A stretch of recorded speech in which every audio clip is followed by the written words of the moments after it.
मेरे लिए sweet tooth एक प्लेटफॉर्म है जिसके ऊपर मैं आपसे इंगेज हो पा रहा हूँ। सबसे मेन चीज़ तो ये कि आपका शौक क्या है, आपको मज़ा किस चीज़ में आ रहा है। अगर आपको एक कुक पसंद आ जाए, आप 2000 रुपया तनख्वाह ऊपर दें, 1000 रुपये ऊपर दें, वो आपके पास आ जाएगा। मैंने कहा फिर जॉब उस बंदे को दो जिसको दुनिया में कोई जॉब ही नहीं दे रहा। मेरी ज़िंदगी का सबसे लॉयल और सबसे अच्छे एम्प्लॉई वो रहे। मतलब किसी ने 1 रुपया चोरी किया ना तो मुझे बहुत पता। आज तक मुझे किसी ने ये नहीं कहा कि टाइमिंग बढ़ा दें सर, टाइमिंग ये कर दें, कभी नहीं कहता कोई। हम डिसलॉयल होते हैं अपनी जॉब के। खाना पकाने के लिए ग्लव्स होते हैं ना प्रोटेक्टिव, वो भी नहीं मिलते।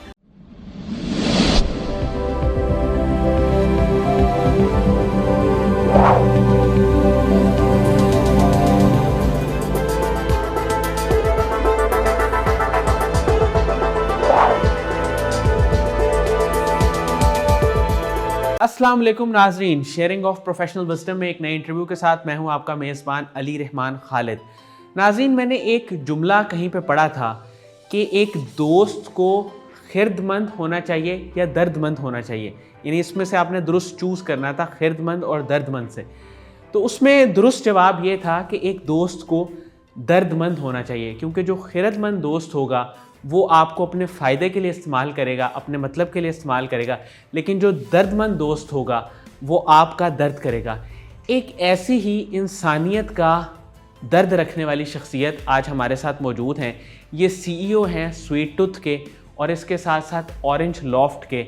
हम इनसे जानेंगे कि इन्होंने अपने ये 2 ब्रांड्स क्यों बनाए और अपना ब्रांड बनाने के लिए डिफरेंट सोच का होना, मुख्तलिफ डायरेक्शंस में, डायमेंशंस में सोचना कितना ज़रूरी है। आइए इनसे मुलाकात करते हैं और जानते हैं। बहुत बहुत शुक्रिया उमर हुसैन साहब, आप हमारे लिए आज आपने टाइम निकाला और तशरीफ़ लाए।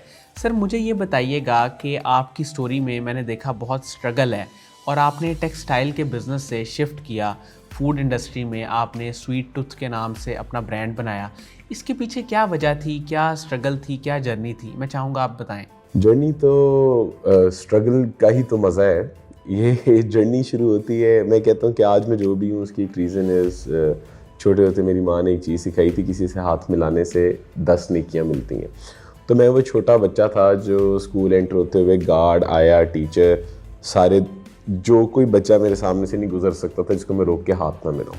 ये थोड़ा पीछे बैकग्राउंड देने की इसलिए ज़रूरत है ताकि पता चलेगा कि कहाँ पे क्यों हुआ, कि स्वीट टूथ कहाँ से आया। तो पर हर कोई मेरा दोस्त था स्कूल में, क्योंकि मैं सबसे हाथ मिला रहा था, मेरी कभी लड़ाई नहीं होती थी। मैं हर वक्त नेकियां गिन रहा होता था कि आज कितनी कमाई है, और मुझे लगता था जफ्फी डालने से 20 नेकियां मिलती हैं। मेरी अभी जो फीमेल फ्रेंड्स हैं वो कहती हैं कि छोटे होते वो मेरे से दूर रहती थी कि छुट्टी टाइम पे उमर ने तो हाथ मिला लेना होता है, तो किसी का भाई लेने आया होता है, किसी का वालिद लेने आया होता है, तो वो मुझे आदत थी हाथ मिलाने की हर एक से। तो कनेक्टिविटी बड़ी मेन चीज़ है। टेक्सटाइल में मैं किस तरह गया, जब वो लेवल्स में थे तो मुझे I grew up listening to stories about my father के वो टेक्सटाइल के पाइनियर्स के अंदर थे।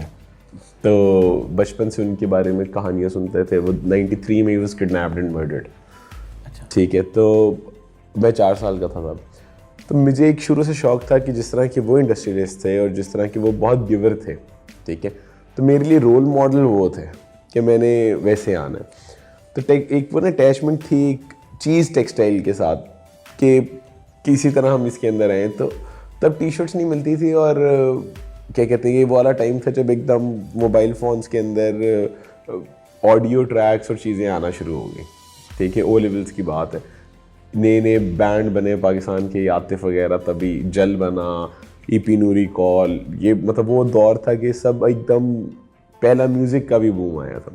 तो मैंने टी शर्ट्स का ब्रांड अपना शुरू किया, कॉन्सर्ट्स कराना शुरू किए, और मैं ओ लेवल्स में था, छोटा बच्चा था। ए लेवल्स में मैंने एक्सपोर्ट शुरू कर दी, तो टी शर्ट्स एक्सपोर्ट में चला गया। US जाते होते तो मैंने देखा कि यार ये तो, जब पहली टी शर्ट बनाई तो पता चला कि T shirt minimum order quantity क्या होती है। शुरू में सोचा था कि 10-10 पीस बनाएंगे, फिर पता चला कि 10-10 पीस तो नहीं बन सकते, कम से कम बनेंगे तो 1000 पीस बनेगा। एक मिसाल है, तो मैंने 12,000 पीस तकरीबन बना लिए, जो स्टार्ट था। ठीक है, और अब उसको बेचना था, वो भी एक काम था, पहला चैलेंज। उससे ट्रांजिशन करके जब US जाता था तो, लेकिन उस प्रोसेस में मैंने टी शर्ट बनाना सीख लिया कि टी शर्ट बनती कैसे। टी शर्ट बनाना समझ आ गई, तो वहाँ से यूएस गया तो पता चला कि एक्सपोर्ट क्या होती है, ठीक है। उधर मुझे याद है मुझे पहला ऑर्डर मिला 6000 हुडीज़ का ऑर्डर था, ठीक है।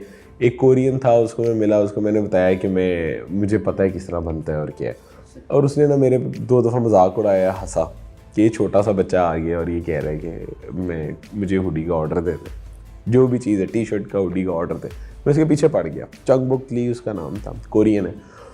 तो उसने ना मुझे टेस्ट करने के लिए उसने मुझे कहा कि अच्छा सवाल जवाब पूछे, उसको समझ आई कि इसको पता है।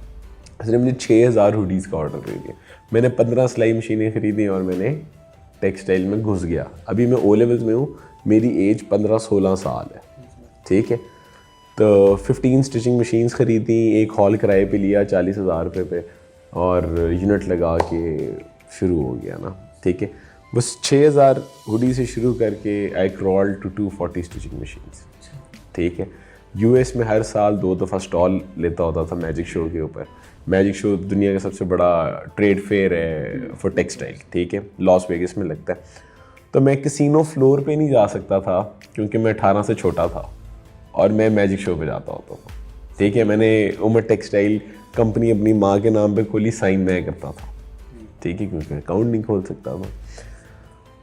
वहाँ से अब टेक्सटाइल में हुआ कि अभी आपने पूछा कि आप फूड में कैसे आए ना। फूड की मेरी सबसे पहली मेमोरी क्लास 3 में मैंने कुकरी क्लब ज्वाइन किया था स्कूल में एक 0 पीरियड होता था एक्स्ट्रा करिकुलर एक्टिविटीज़ वाला, तो कुकरी क्लब ज्वाइन किया। पहली क्लास थी, टीचर ने कहा कि आपने बेकिंग ग्लव लेके आना है। हमारी माएँ सादा, हमारे घरों में ओवन बर्तन रखने के लिए इस्तेमाल होते हैं, पकता कुछ नहीं है, केक नहीं बनाते। हमारी माएँ कहाँ कढ़ाइयाँ बनाती हैं, बिरयानी अच्छी बनाती हैं, वो केक नहीं बनाती, ठीक है। तो ओवन हमारे घरों में डेकोरेशन पीस होता है। तो जब मैंने घर आके कहा ना कि टीचर ने कहा बेकिंग ग्लव लेके आना, मेरी माँ कहती मेरा बेटा बेकिंग ग्लव क्यों पूछ रहा है, ठीक है। तो उन्होंने कहा क्यों, मैंने कहा मैंने कुकरी क्लब ज्वाइन किया। अब उस कुकरी क्लब के अंदर 24 लड़कियाँ थी और मैं अकेला लड़का था। अगले दिन मेरी अम्मा स्कूल आई और उन्होंने आके ना मुझे मार्शल आर्ट्स में कराया कि ये किधर फंस गया ना, ये पता नहीं क्यों कुकरी क्लब। तो फूड मुझे शौक था हमेशा, लेकिन जगह नहीं मिली ना। तो जब मैं टेक्सटाइल में था, हुआ ये कि वो वाला उम्र जो पहले हर बंदे का दोस्त था, एकेडमी, स्कूल, कॉलेज, हर जगह मेरा हर कोई दोस्त था। अभी भी आप लाहौर में 10 लोगों को मिलेंगे, लाहौर में नहीं, आप जहाँ मर्जी चले जाए पाकिस्तान में, इंशाल्लाह 10 में से 8 लोगों जो एक्टिव होंगे ना, वो 8 लोग आपको कहेंगे कि उमर हमारा दोस्त है। ये मैं गारंटी के साथ कहता हूँ, ठीक है, अल्लाह का शुक्र है। क्यों? क्योंकि मैं तब से मिल रहा हूँ लोगों से। तो वो वाला उमर जो लोगों को मिलता था, वो अब एक दफ्तर में कैद हो गया था। अब क्या हो रहा था, एक्सपोर्ट की शिपमेंट, कभी डाइंग में मसला है जी, डाइंग गैस नहीं आ रही, ये नहीं आ रहा, और एक कमरे के अंदर कैद हो के वो जो मैं लोगों को मिलता था ना, वो ख़त्म हो गया। सोशल लाइफ मेरी बहुत एक्टिव थी, मतलब हर वक्त रोज़ाना किसी ना किसी की बर्थडे होती थी, एवरेज 3-3 साल गिरही होती थी, और मेरा नेटवर्क बहुत बड़ा था। तो टेक्सटाइल के अंदर मैं कैद था। एक हमने ब्रांड लॉन्च किया रिवोल्ट के नाम से, और वो भी क्लोथिंग लाइन थी। तब ये टाइम में और ब्रांड कुछ आए थे, स्टोन एज वगैरह था। हमने रिवोल्ट लॉन्च किया। रिवोल्ट इंटायर मेल फीमेल और पूरी रेंज थी। तो वो मुझे एक्सपोर्ट से रोक रहा था, ठीक है। उसको मैंने बंद किया तो मेरे जहन में आया कि मेरे फूड का शौक़ था, तो मैं इसको एक्सपेरिमेंट ही कर लूँ। तो जगह का किराया वगैरह दिया हुआ था, चीज़ें थी, मैंने पकड़ के फूड के अंदर वेंचर कर लिया। तो वो वाला उम्र जो छोटे होते लोगों को मिलता था, वो वापस आ गया। अब मैं दोबारा वहाँ पे खड़ा लोगों को मिल रहा था, जो कस्टमर आ रहे हैं, और मुझे मज़ा उसमें आ रहा था। तो फिर I diverted myself completely into food. Sir, आपने कुछ अर्सा पहले ऑरेंज लॉफ्ट की भी बुनियाद रखी। मुझे ये बताइएगा कि ये स्वीट टूथ के बाद फिर आप इस तरफ कैसे आए और क्या वजह थी? अच्छा, मेरी बड़ी स्पिरिचुअल जर्नी रही साथ, जिसके अंदर सेल्फ एक्सप्लोरेशन। K2 के लिए मैं 2015 में गया, मैं उसको अपना दूसरा हज कहता हूँ। तो एक ना मोहब्बत होगी पहाड़ों से। K2 का ट्रैक आपको मार देता है, जिस तरह आपको हज एक दफ़ा ब्रेक करता है ना, और हज के कुछ टेक होम लेसन हैं, इसी तरह पहाड़ों का एक इम्पैक्ट था। तो मेरी ट्रैवलिंग बहुत ज़्यादा रही, और मैंने इस्लामाबाद खोलने की बजाय हुंजा में जाके खोल लिया। और ये 5 साल पहले की बात है, जब खान साहब का नामो निशान नहीं था टूरिज़्म में, ठीक है। I was the first person over there. Nathia Gali में I was the first person in Dunga Gali, ठीक है, कोई नहीं था वहाँ पे। आपको जो खाना पकाने के लिए ग्लव्स होते हैं ना प्रोटेक्टिव, वो भी नहीं मिलते, ठीक है, क्योंकि वहाँ पे वही पटाखा चिकन और अफाक के अलावा कुछ नहीं था, ठीक है। तो मैं पहला ब्रांड था कि जिसने थोड़ा आउट ऑफ द बॉक्स में गया। लोगों को शायद लगा कि किस लिए गया, वे सारे कहते थे पागल हो तुम, इस्लामाबाद में खोलो, तुम कहाँ जाके पहाड़ों में जाके बैठ गए। वो मैं अपने लिए बैठ रहा था। तो मैंने हमेशा काम किया अपने शौक का, जिसके अंदर मुझे मज़ा आ रहा हो। तो बहरहाल उधर किया था। उस ट्रैवलिंग के अंदर मैंने रियलाइज़ किया कि लोग तो जितने होटल हैं, एक टूरिस्ट में और एक होटल वाले में बहुत बड़ा गैप है। जो बेचारा होटल बना रहा है वो अपनी ज़िंदगी की सारी जमा पूंजी लगा के 5 कमरे तैयार करता है, ठीक है। उस बेचारे को ये नहीं पता कि जो लाहौर में एचईसन से पढ़ के, यूनिवर्सिटी से निकल के, उसको कहाँ पे रहना है। एक बात है, वो उसकी वो नहीं है, कनेक्टिविटी नहीं है, चीज़ें नहीं है। वो बेचारे ब्रांड नहीं ले सकते क्योंकि फ्रेंचाइज फी ज़्यादा है। वो आर्किटेक्ट, इंटीरियर डिज़ाइनर हायर नहीं कर सकते कि ये 5 कमरे डिज़ाइन कैसे करूँ, ठीक है। वो बेचारा ज़िंदगी की सारी जमा पूंजी लगा के 5 कमरे तैयार करता है।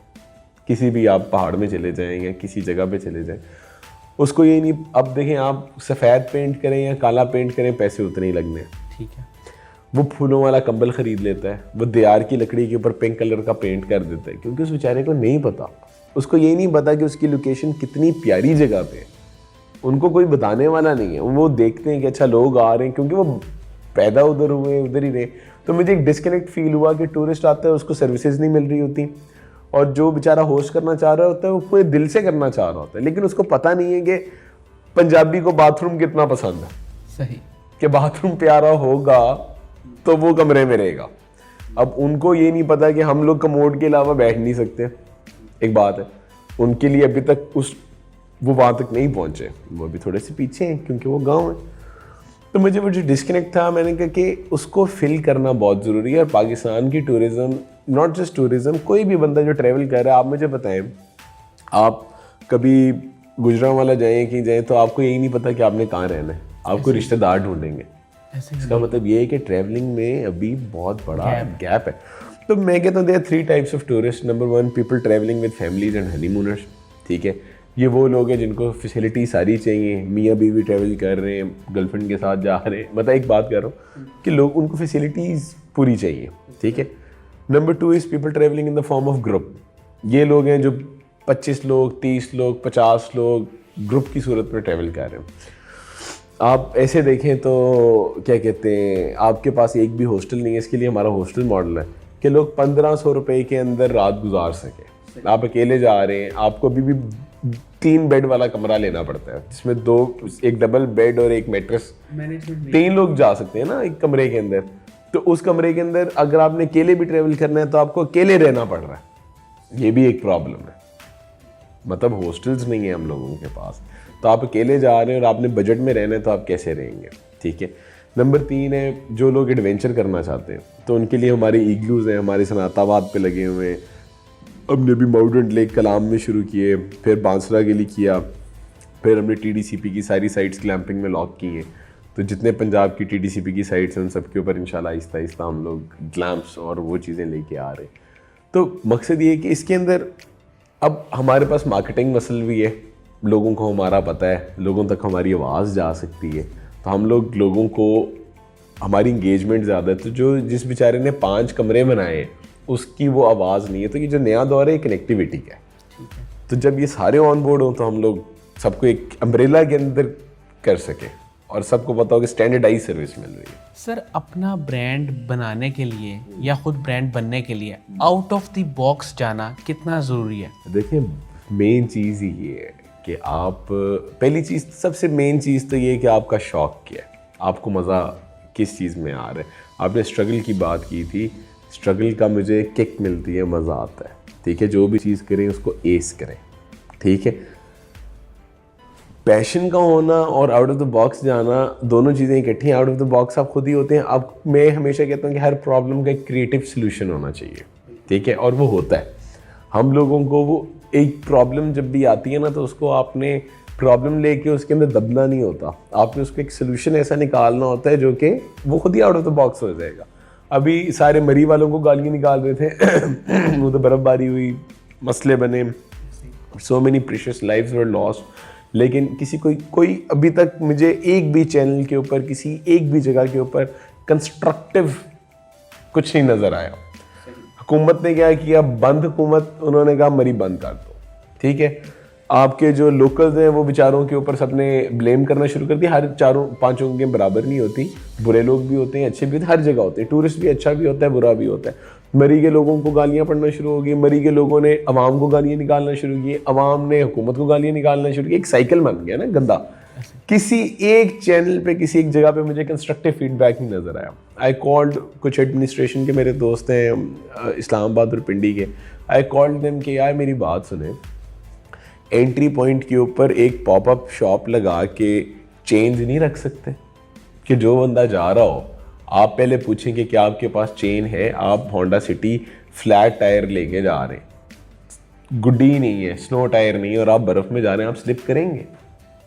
आप कैसे नहीं करेंगे? आप सीधा फ्लैट जूता पहन के बर्फ़ में चले जाएंगे, आप स्लाइड लेंगे, आप नहीं चढ़ सकते ऊपर, ठीक है।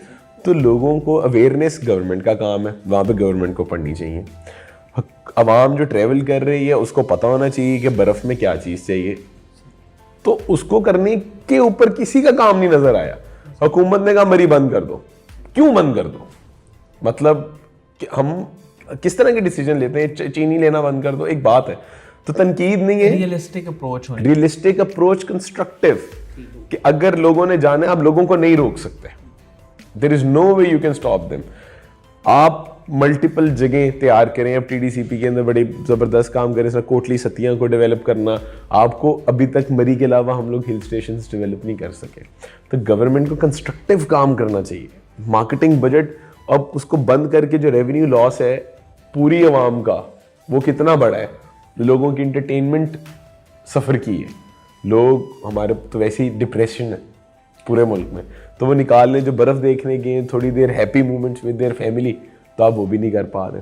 तो कंस्ट्रक्टिव होना बहुत ज़रूरी था, आउट ऑफ द बॉक्स खुद ही हो जाएगा। सर आप मुझे ये बताएं कि जो स्वीट टूथ है, हम तो उसको एक फूड के ब्रांड के तौर पे जानते हैं, लेकिन इसके ज़रिए आप और क्या क्या काम कर रहे हैं? देखिए मेरे लिए स्वीट टूथ ना, आप देखेंगे भी तो आपको कभी खाना ही नहीं नज़र आएगा ना। मतलब हमारी फेसबुक, इंस्टाग्राम पे हम फूड ही नहीं लगाते, मुझे कहते हैं आप पागल हैं। मैं कहता हूँ मैंने बड़ी ना एक अर्ली एज के ऊपर सक्सेस देख ली थी, मुझे पता था कि यार ये हो सकता है। फिर एक मेरी स्पिरिचुअल जर्नी, वो बड़ी लंबी डिबेट हो जाएगी, कहाँ से शुरू हुई, क्या हुआ। 2008 में हज ने मुझे बड़ा चेंज किया, फिर 2015 में K2 को मैं दूसरा हज कहता हूँ। स्वीट टूथ ने मेरे लिए क्या किया, मेरे लिए स्वीट टूथ एक प्लेटफॉर्म है जिसके ऊपर मैं आपसे इंगेज हो पा रहा हूँ। आप स्वीट टूथ गए, आपने कभी आइसक्रीम खाई होगी, आपको मैं इंगेज कर सकता हूँ, बात समझ आई। हम लोगों ने फिर स्वीट टूथ को यूज़ करते हुए जो जो मेरा कभी शौक़ था वो मैंने पूरा किया। मेरे पास एक प्लेटफॉर्म आ गया जिसके ऊपर लोगों की इंगेजमेंट होगी। हमने शुरू में जब फूड में घुसे हैं तो मुझे पता चला कि हम लोग कुक शेफ़ पे नहीं रह सकते, हमने स्टैंडर्डाइजेशन कर ली। स्टैंडर्डाइजेशन से क्या हुआ कि अब एक आम बंदा जो टायरों का काम करता है वो भी वही चीज़ पका सकता है जो एक कुक पका सकता है, ठीक है। 1 दिन की ट्रेनिंग, 2 दिन की ट्रेनिंग, हमने स्टैंडर्डाइज कर लिया। जब स्टैंडर्डाइज कर लिया तो मुझे ये समझ आ गई कि अब मैं किसी को भी हायर कर सकता हूँ, एम्प्लॉइज़। अब देखें प्रॉब्लम का कंस्ट्रक्टिव सोल्यूशन। प्रॉब्लम क्या थी कि एक रेस्टोरेंट, अभी आप जाएं उधर, आपको एक कुक पसंद आ जाए, आप 2000 रुपया तनख्वाह ऊपर दें, 1000 रुपये ऊपर दें, वो आपके पास आ जाएगा, रिटेन नहीं होते। मैंने कहा यार इनकी लॉयल्टी किस तरह बनाए। मैंने कहा फिर जॉब उस बंदे को दो जिसको दुनिया में कोई जॉब ही नहीं दे रहा। ट्रांसजेंडर्स हमने रिक्रूट करना शुरू कर दिया। पहला इंटरव्यू था मुझे याद है, और मैं ना स्वीट टूथ के बाहर खड़ा हूँ, बाहर एक गार्ड खड़ा है और ऊपर कस्टमर्स है। मुझे कॉल आती है, इंटरव्यू कॉल दी हुई थी मैंने ट्रांसजेंडर्स के लिए, तो एक पूरी पिकअप भर के और एक रक्षा भर के ना ट्रांसजेंडर आ गए, खुश रहे। और मैं बाहर खड़ा हूँ और कहने में बड़ा आसान लगता है, और एकदम ना सारे तैयार होके आए क्योंकि इंटरव्यू के लिए आ रहे। तो जैसे ही वो उठ के मेरी तरफ चलते हुए आए हैं ना, इकट्ठे सारे तैयार हो गए, तो पीछे कस्टमर खड़े थे, कहते हो सर की करने लगे हो, व्हाट इज़, ये क्या करने लगे आप।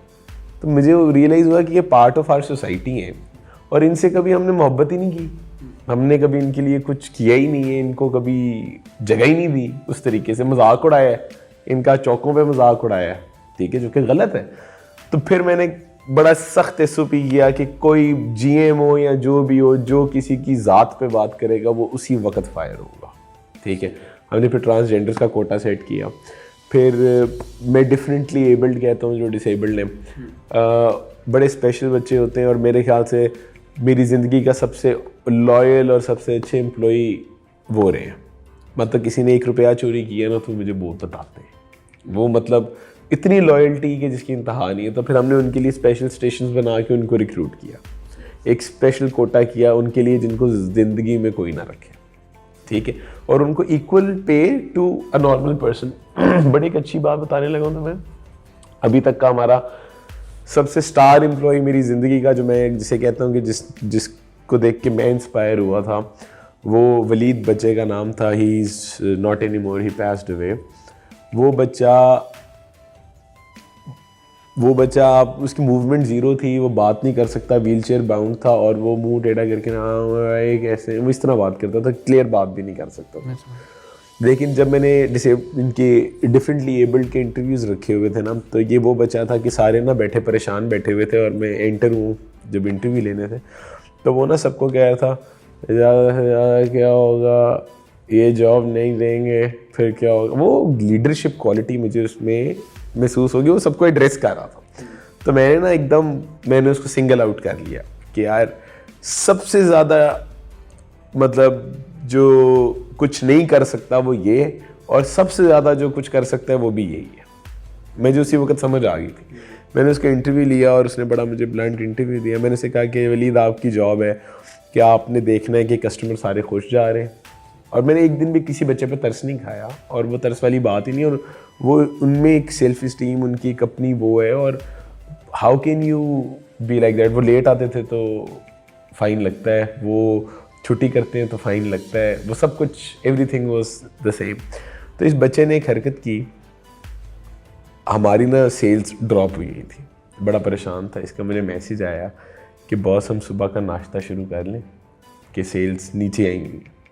मैंने कहा यार वलीद, अगर हमने नाश्ता शुरू किया तो एक्सपेंस बढ़ जाएगा और नाश्ता कम होगा, वीकेंड के अलावा नहीं कह सकते। कहता है कि सर एक्सपेंस नहीं बढ़ेगा। मैंने कहा यार एक शिफ्ट ऐड करनी पड़ेगी तो अगर नाश्ते से लेके चलें। तो कहता है कि अब एक बच्चा जो कि बिल्कुल आप कुछ एक्सपेक्ट नहीं कर सकते, और कभी ज़िंदगी में मुझे किसी एम्प्लॉई ने ये नहीं कहा।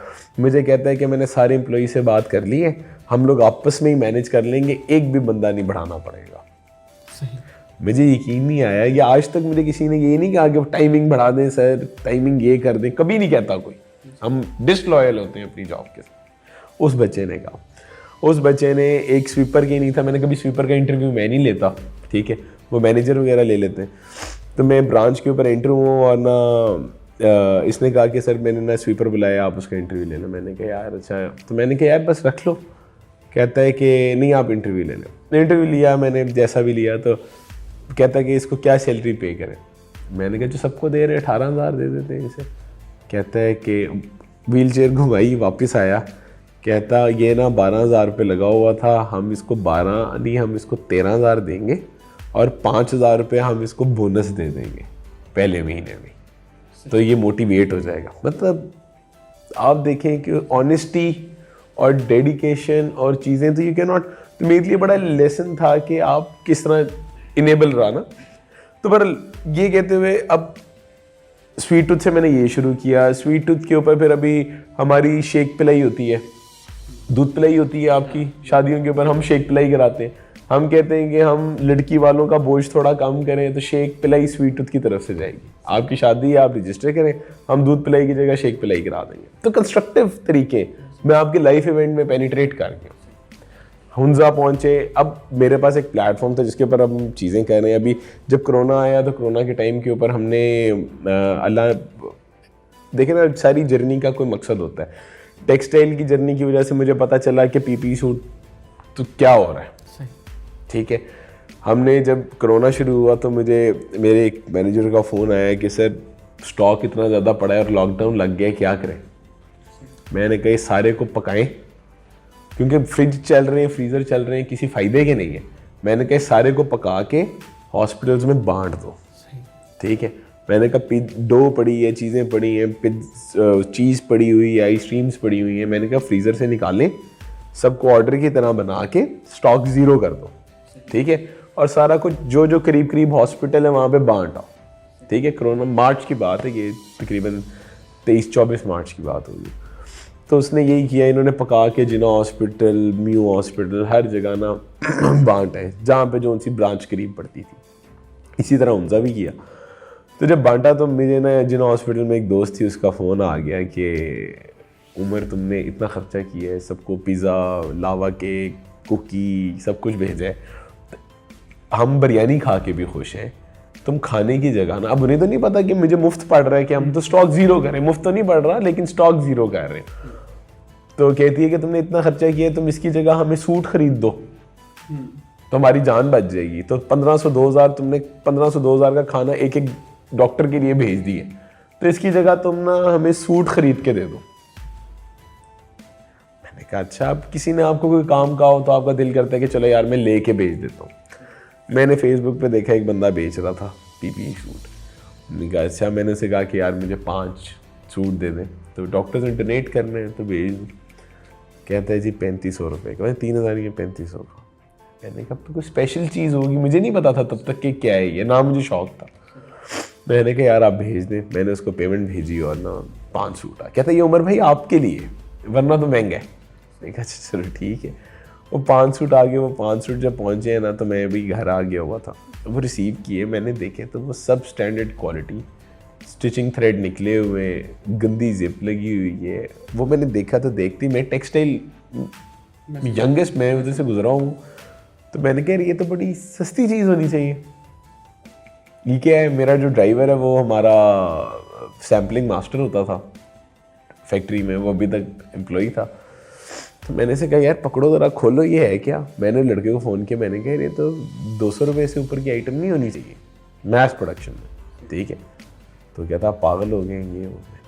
मैंने उस चैलेंज कि अब मेरे पास नॉलेज है, मुझे पता है ये कैसे बनता है, हम दुनिया की लीडिंग टेक्सटाइल इंडस्ट्रीज़ में से, तो हम लोग क्या कर रहे हैं, इतने का बेच रहे हैं। मैंने पकड़ा, मैंने कहा इसका पैटर्न लगाओ, काटो। उसकी फैब्रिकेशन के लिए मेरा एक और दोस्त है, वो प्लास्टिक के किंग है, उनको मैंने फ़ोन किया। मैंने कहा यार ये क्या कपड़ा है। उसने कहा यार ये तो किलो के हिसाब से शॉपिंग बैग बनते हैं इसके सूट बनना शुरू हो गया। इसके सूट बनते हैं बेसिकली, नॉन वुमन कहते हैं। अब मुझे पता लगा, मैंने कहा यार ये तो किलो के हिसाब से 300 रुपये, 250 रुपये से लेके 300 रुपये किलो तक की आइटम है, और 1 किलो में आपके 10 सूट निकल रहे। तो मैंने कहा यार ये तो प्राइस ख़राब नहीं है। तो उसने कहा तुम्हें क्या पता हो, इस टाइम के सबकी दुबई लगी हुई है, मतलब आम बंदा बैठा 2 मशीनों वाला इस टाइम पैसे कमा रहा है। क्या पैसे कमाने का टाइम तो नहीं है, आप क्या मुंह दिखाएंगे अपने घर वालों को कि आप, बहरहाल वो रिस्पॉन्सिबिलिटी थी। मैं उस दिन कूदा और मैंने 7.25 लाख पीस फिर महीने में बनाया, और 189 रुपीज़ उसकी कॉस्ट प्राइस मैंने सारी ब्रेक करके हर जगह पे लगा दी। उसका पैटर्न लगा दिया, जिसको नहीं समझ आ रही खुद सी ले।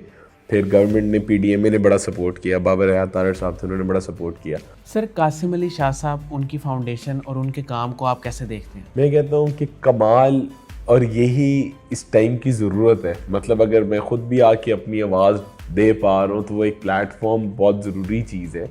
तो सिर्फ यही नहीं, लोगों में एक पॉजिटिविटी फैलाना, लोगों को इनकरेज करना, तो हम लोग ये सोसाइटी आपस में कनेक्ट होकर आगे बढ़ेगी। वो दौर ख़त्म हो गया कि सब इंडिविजुअली करें।